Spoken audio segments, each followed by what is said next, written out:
面白い漫画というものはどうすれば描けるか知ってるかね。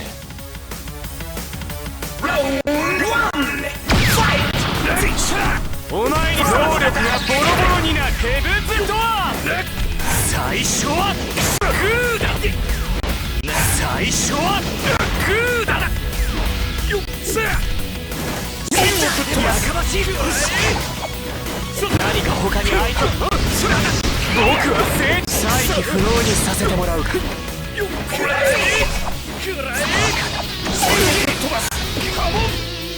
いいだろう。君の記憶をもらう。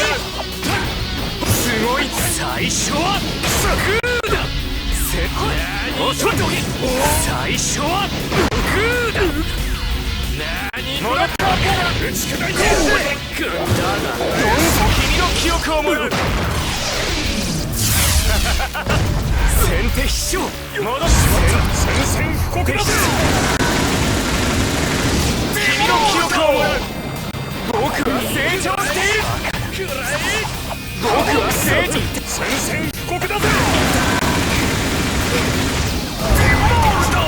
こいつはすごい体験だ。僕は成長。時速70キロで自分の次にお前はこの岸辺露伴が金やチヤホヤされるために漫画を描いてると思っていたのかという。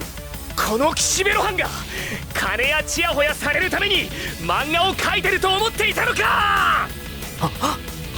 宣戦布告だぜ。デモールト戻れ。お前に能力がボロボロになる。しゃがむとめまいがする。ヘブンズドア。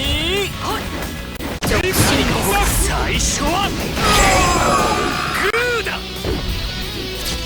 僕は漫画家として最高のネタを掴んだぞ。どんどん書き出せ。お前に書き込む。先手必勝。いいだろう。いいだろう。僕はやらせていただく。お前に能力がボロボロになる。先手君の記憶をもらう。宣戦布告だぜ。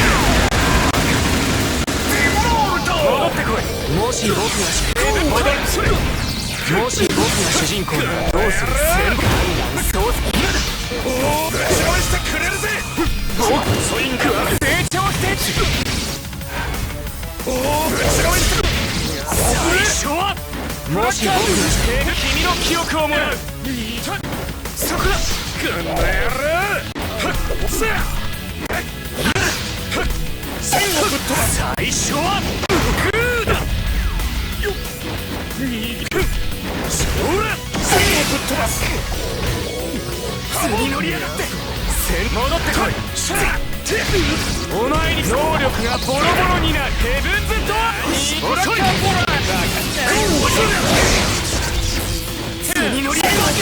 やかましい。岸辺はよっそんなもんか。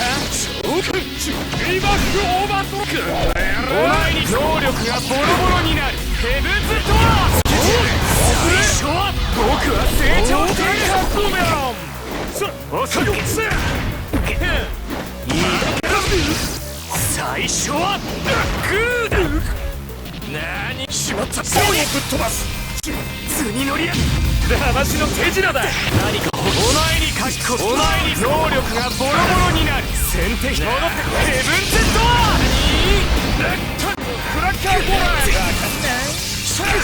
先手クラッカーボーラー。打ち砕いてやるぜ。よし。最初はグーだ。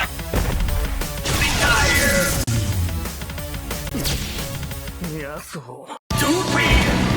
リアリティこそが作品に命を吹き込むエネルギーであり、リアリティこそがエンターテイメントなのさ。